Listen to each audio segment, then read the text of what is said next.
नमस्कार बच्चों।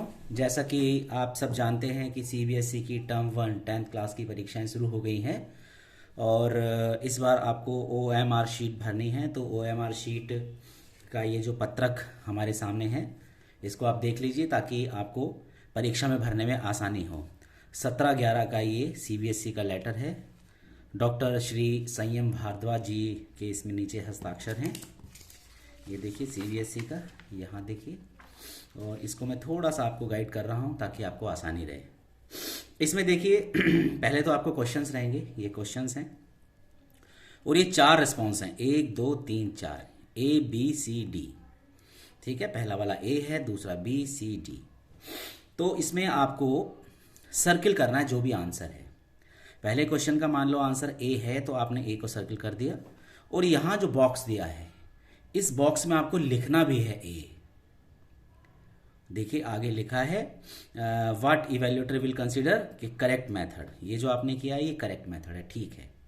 यहाँ एक लिखा है तो करेक्ट मेथड है। अब देखिए क्वेश्चन नंबर 2 देखिए, जैसे ये आपने यहाँ भी ए को ही सर्किल कर दिया और ये बी सी डी आपने खाली छोड़ दिए, लेकिन बॉक्स में आपने लिख दिया बी, तो आंसर आपका बी माना जाएगा।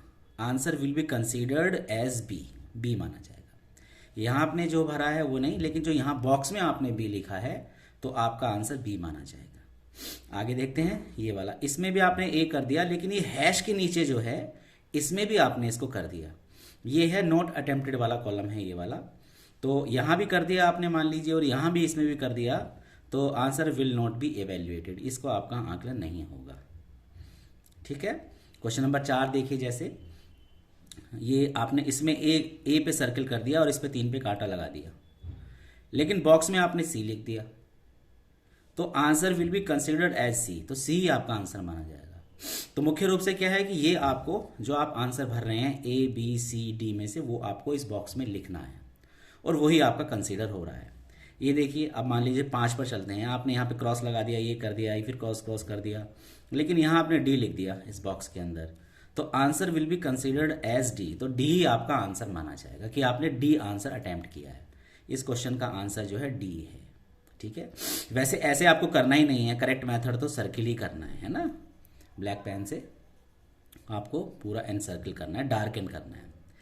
अब देखिए, जैसे मान के चलिए छठे पे चलते हैं।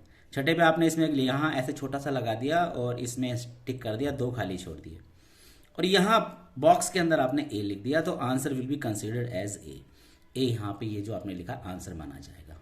तो मुख्य जो है ना, अब यही हो गया है, ये जो स्टार लगा है, स्टार के नीचे जो बॉक्स लिखे हैं इसकी अहमियत ज़्यादा है, हो गई है। ठीक है। 7वां देखिए, ये कुछ नहीं किया, ये कुछ नहीं है आपने, है ना, और इस वाले पे आपने सर्कल कर दिया, डार्कन कर दिया, फिर इसको भी ऐसे ही छोड़ दिया, क्रॉस ऐसे लाइन डाल के।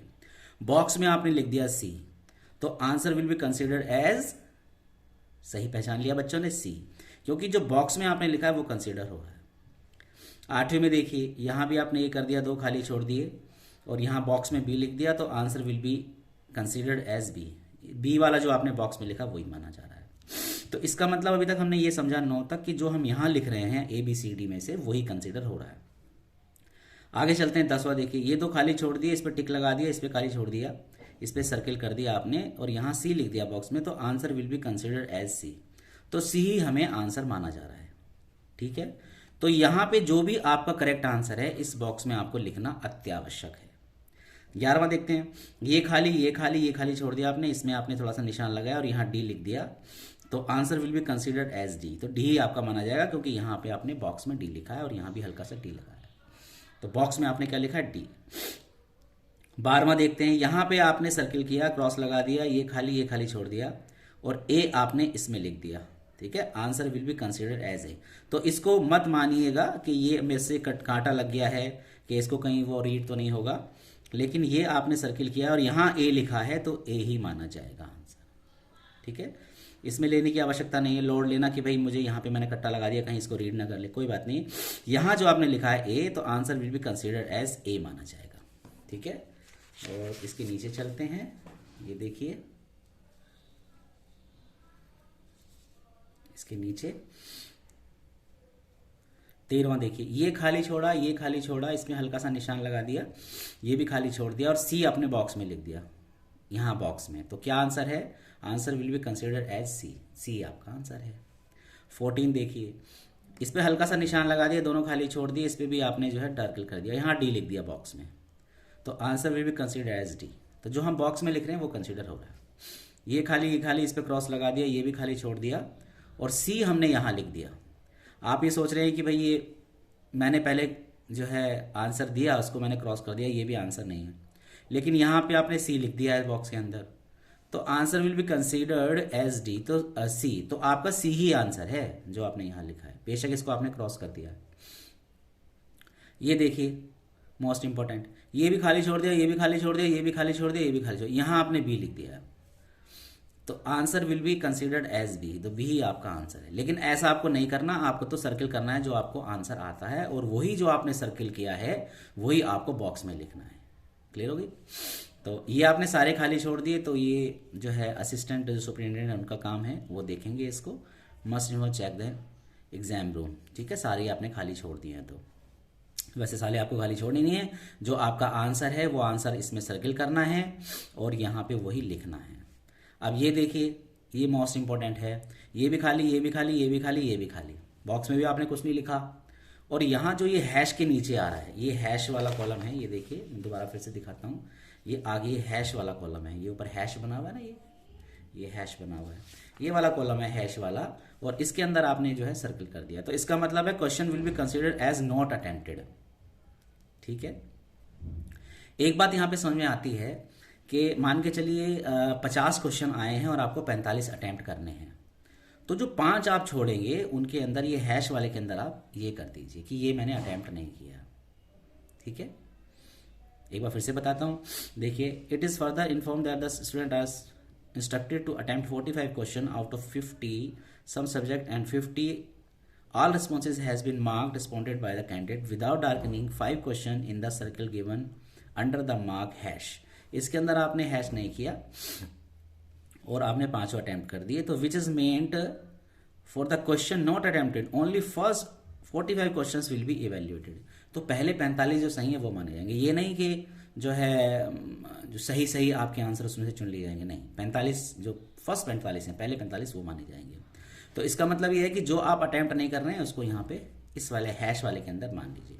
मान लीजिए क्वेश्चन 1 है, 2 है, 3 है, 4 है, 5 है ना, 1 2 3 4 5 ही 5 क्वेश्चन आए मान लीजिए, और 4 इसमें से करने हैं आपको, है ना, ये रेस्पॉन्सेज दिए हुए हैं, तो आपने ये मान लीजिए ये कर दिया, ये कर दिया, ये कर दिया, ये कर दिया, ये आपने छोड़ दिया, तो इन चारों में से जो ये है ना, ये बॉक्स में भी कुछ नहीं, तो यहाँ जो हैश वाली कैटेगरी है ये ऊपर वाली, तो यहाँ पे इसको सर्कल कर दीजिए। इसका मतलब हो जाएगा कि ये आपने अटेम्प्ट नहीं किया और बाकी सारे अटेम्प्ट किए हैं। इसका आंसर अगर जो ए है तो इस बॉक्स के अंदर जो यहाँ बॉक्स बना रहेगा उसमें ए लिखिए, है ना। इसका आंसर मान लीजिए, है ना, इसका आंसर अगर जो मान लीजिए बी है तो यहाँ बी लिखिए, यहाँ बी को काला करिए। इस तरह से सी है इसका, मान लीजिए तो यहाँ पे लिखिए सी, है ना, सी को काला करिए। इसका आंसर मान लीजिए ए है तो इसको बॉक्स में ए को काला करिए।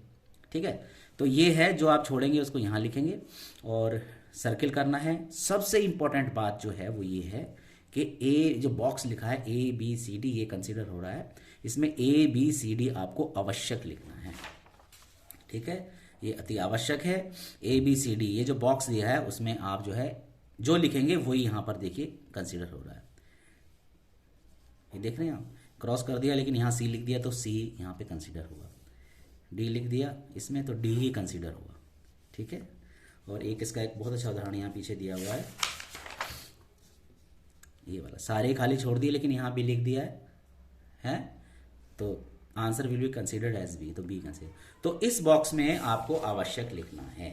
ठीक है, ये जो बॉक्स दिया हुआ है, जो आंसर आप दे रहे हैं उसको यहाँ लिखते चलिए। ऐसा नहीं कि जो आपने छोड़ा है वो लिखना ना, छोड़ने वाला यहाँ है, सर्किल करना है। जो आप आंसर दे रहे हैं 1 2 3 4 रिस्पॉन्स हैं, जो भी रिस्पॉन्स आप दे रहे हैं ये ए सही है तो ए यहाँ लिखिए, ये करेक्ट मेथड है। क्लियर होगी बात? तो इस वीडियो को ज़्यादा से ज़्यादा अपने दोस्तों में शेयर कीजिए ताकि वो भी अच्छे से पेपर अटेम्प्ट कर सकें। ठीक है बच्चों, तो वीडियो कैसी गई लाइक करें, सब्सक्राइब करें, शेयर करें। Thank you very much.